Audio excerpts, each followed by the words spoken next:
South Africa accused Israel on Thursday before the International Court of Justice of committing genocide in Gaza and of not punishing its promoters.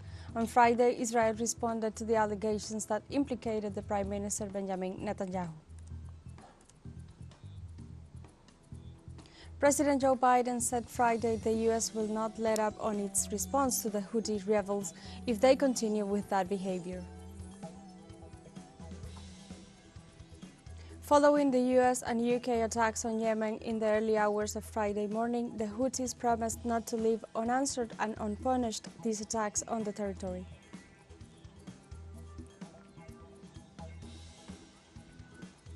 Hello and welcome to From the South. I'm Alejandra Garcia from teleSUR Studios in Havana, Cuba. We begin with the news.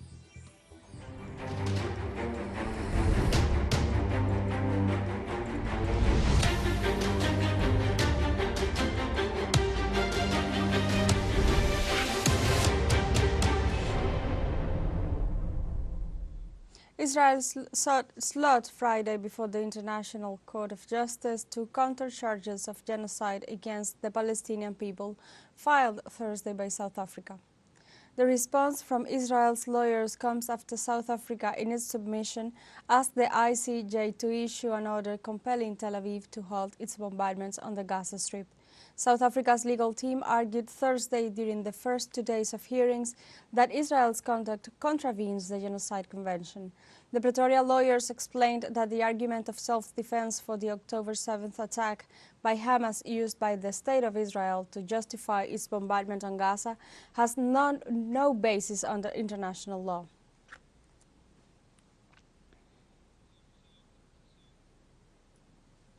Israel appealed to the International Court of Justice (ICJ) on Friday to refute allegations of genocide against the Palestinian people. The response by Israel's lawyers comes after South Africa, in its brief, asked the ICJ to issue an order compelling Tel Aviv to stop its bombing on the Gaza Strip. Genocide is any act committed to intended to destroy a national, ethnic, racial, or religious group. More than 20,000 Palestinians have been killed since the beginning of Israel's military operations against the Strip, mostly civilians, including women and children, as well as members of international organizations.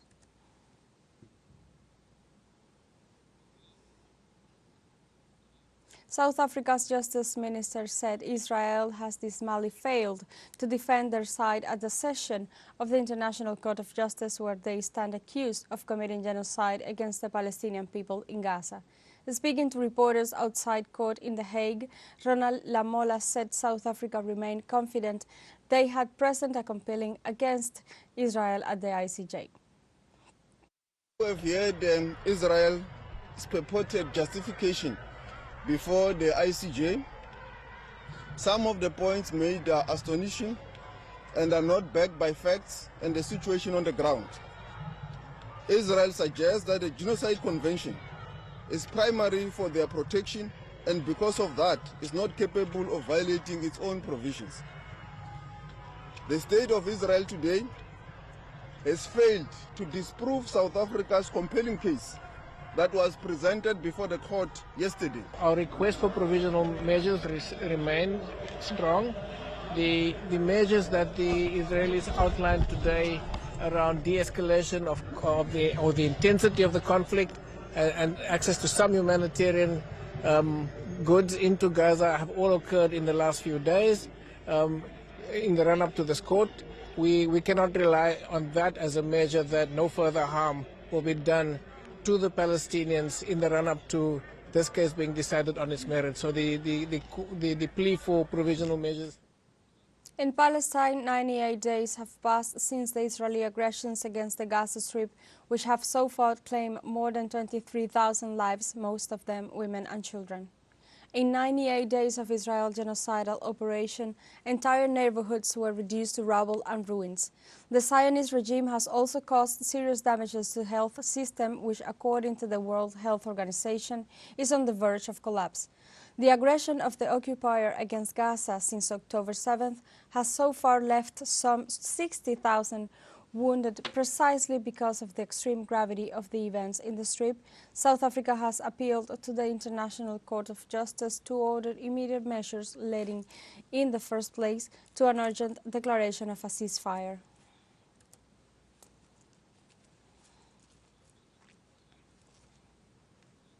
In 98 days of massacres and war crimes ordered by the Zionist government in the Palestinian enclave, more than 10,000 children have died under Israeli fire.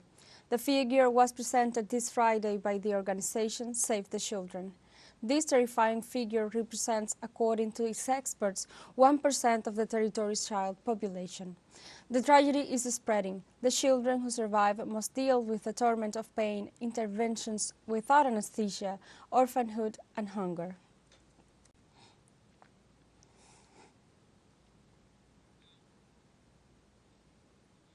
On Friday, United Nations says Israel is blocking aid to hospitals in northern Gaza. The United Nations has set a slow and arbitrary inspections regime and a near systematic rejection of attempts to move aid by Israeli authorities are blocking efforts to deliver much-needed humanitarian assistance to hospitals in northern Gaza.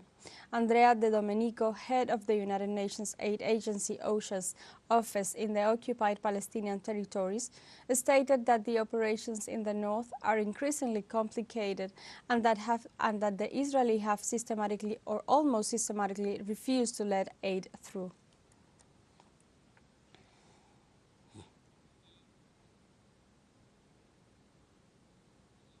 On Friday, new communications blackout occurred in the midst of the Israeli attacks.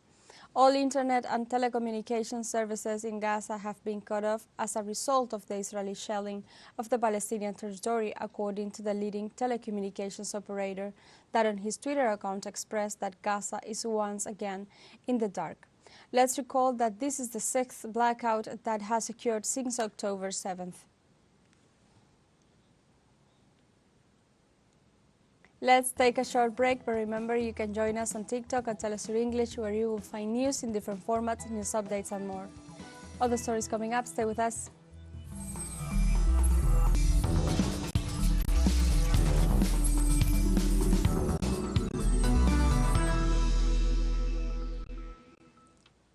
Welcome back. Federal prosecutors in the United States said on Friday that they will seek the death penalty against a white supremacist who killed 10 black people at Buffalo supermarket in 2022. 20-year-old Peyton Hendron is already serving a sentence of life in prison with no chance of parole after he pledged guilty to state charges of murder and hate-motivated domestic terrorism in 2022 attack. New York does not have capital punishment, but the Justice Department had the option of seeking the death penalty in a separate federal hate crime case. The decision marks the first time that President Joe Biden's Justice Department has authorized a new pursuit of the death penalty. On May 14, 2022, Gendron drove more than 320 kilometers from his home in rural Conklin, New York, to a Tops-friendly market in Buffalo's largely black East Side neighborhood, where he shot 10 people and wounded 3 others.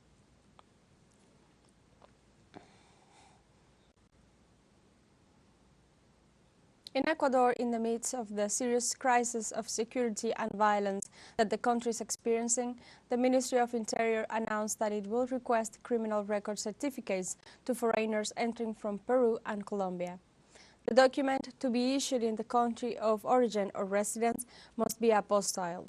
Initially, it has been said that the provision will be enforced during the state of exception and the recognition of the internal armed conflict decreed by the President Daniel Noboa on January 8th, with a duration of 60 days. The measure, according to the office responsible for domestic policy, is oriented to control the entry of people who constitute a threat or risk to public safety. At the same time, President Noboa insists on expelling foreign prisoners, among them close to 1,500 Colombians imprisoned in Ecuador's penitentiaries, an announcement that has caused controversy on the other side of the border.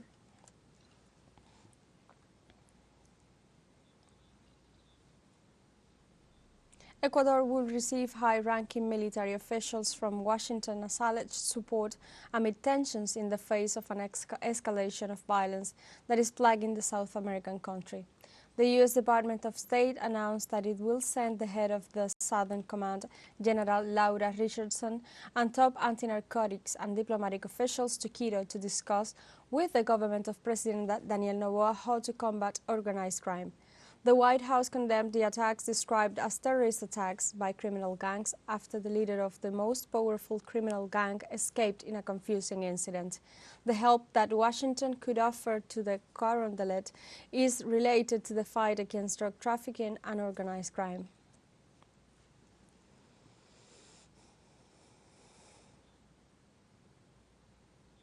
On Friday, the spokesperson for the High Commissioner for Human Rights, Liz Throssell, has stated that human rights must be at the center of all policies. The United Nations Office for Human Rights has asked Ecuador that the restrictions of freedoms decreed in the country to face the violence crisis unleashed in the last few weeks respect the principles of legality, necessity, proportionality, and non-discrimination. Through the spokesperson of the High Commissioner for Human Rights, Liz Throssell, the United Nations made a statement on the situation facing the Latin American country, which is facing enormous security challenges.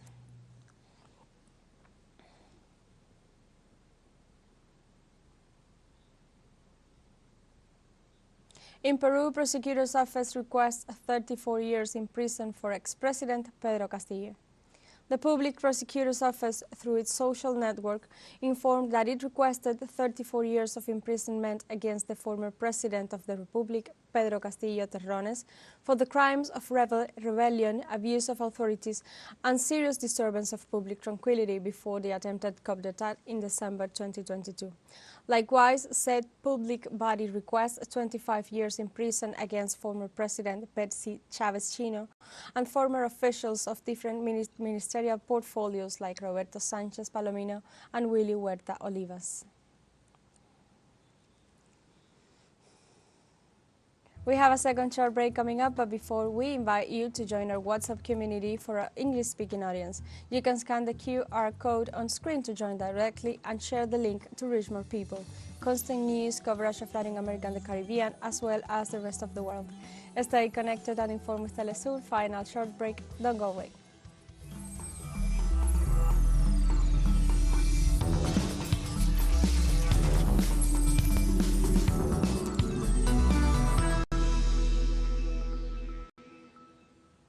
Welcome back to From the South. President Joe Biden said Friday the U.S. will not let up on its response to the Houthi rebels if they continue with their behavior. Biden made the comments to reporters as he toured local businesses outside Allentown in Pennsylvania. Iran-backed Houthi forces are vowing fierce retaliation after the U.S. and Britain launched multiple airstrikes targeting the military group, further raising the prospect of a wider conflict in a region already beset by Israel's war in Gaza. The president said despite the rising tensions, the United States and its allies are not in a proxy war with Iran, telling reporters he's already delivered a message to Tehran.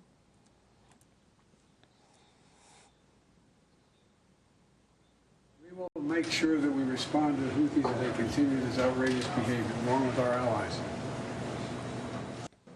Following the U.S. and U.K. attacks on Yemen in the early hours of Friday morning, the Houthis promised not to leave unanswered and unpunished these attacks on their territory. In a statement issued on Friday, the Yemeni rebel movement threatened to attack sources of threat and all hostile targets on land and sea in defense of its territory.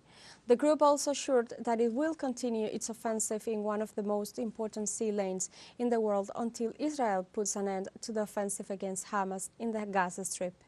On the other hand, the Palestinian Islamic Jihad, the Islamic Resistance Movement of Iraq, and the Islamic Resistance Movement of Lebanon, Hezbollah, condemned the open aggression of the United States and the United Kingdom against Yemen and reaffirmed their support for Yemen in the face of the aggressions of the U.S. and its Western allies.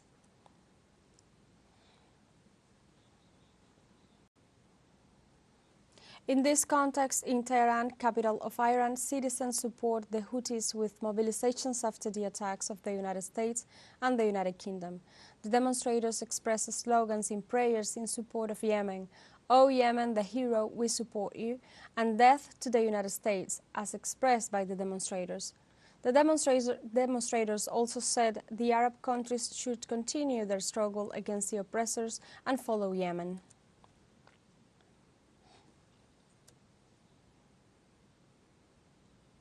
Spain asserts that it will not participate in the US and UK attacks against Yemen and that it is committed to peace in the Red Sea. In statements made to journalists on Friday, the European country's Minister of Defense, Margarita Robles, stated that her country is not receiving pressure from anyone, not even the United States, to take one decision or another in the Red Sea.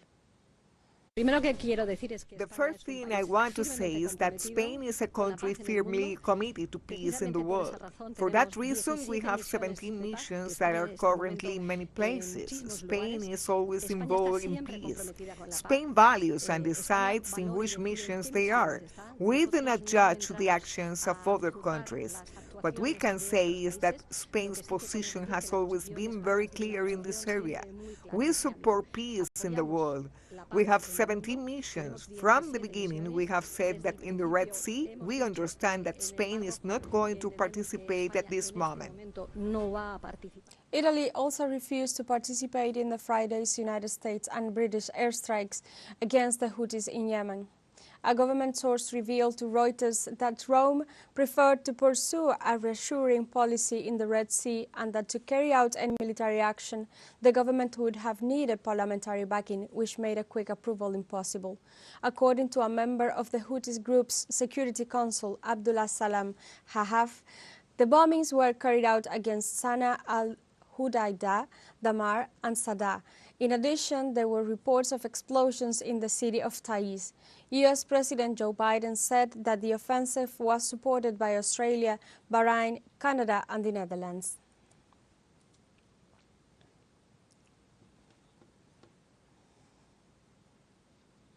China's foreign ministry said on Friday that the Asian giant is concerned about the escalation of tensions in the Red Sea following the Western attack on Yemen.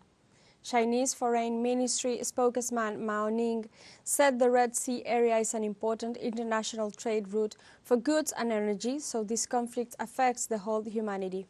In this regard, China expects consistency in all parties involved to play a constructive and responsible role in maintaining security in the region.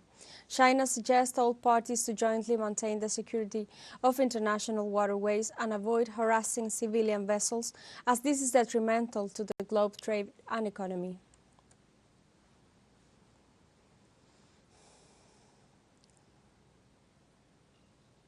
In Papua New Guinea, calm returns after violent riots that lasted 3 days. The security agents' strike was the spark that was needed for the accumulated tensions. Thousands of citizens besieged by unemployment and the high cost of living took to the streets, taking advantage of the absence of the military and soldiers, also affected by what the Prime Minister James Marape has described as a stress and pressure derived from their economic conditions. Riots left 16 dead in Port Moresby, the capital, and left both cities in the tense calm on Friday after a state of emergency was declared.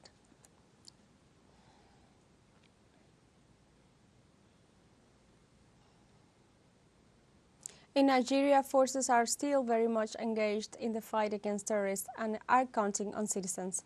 The Director of Defense Media Operations announced that the Army recently neutralized some 86 terrorists and arrested more than 100. Major General Edward Buba reported that troops also captured 30 oil thief perpetrators and rescued 21 kidnapped hostages. The Major General addressed journalists in Abuja. He said the goals of the military in 2024 remained unchanged, namely locate and destroy terrorists wherever they hide. Nigeria's insecurity crisis is multifaceted. Militant groups and militias known locally as bandits terrorize residents and have caused the death of some 40,000 people and the displacement of more than 2 million people. We have come to the end of this news brief, but you can find these and many other stories on our website at telesurenglish.net and join us on social media, Facebook, X, Instagram, Telegram and TikTok as well. For TeleSUR English, I'm Alejandra Garcia. Thank you for watching.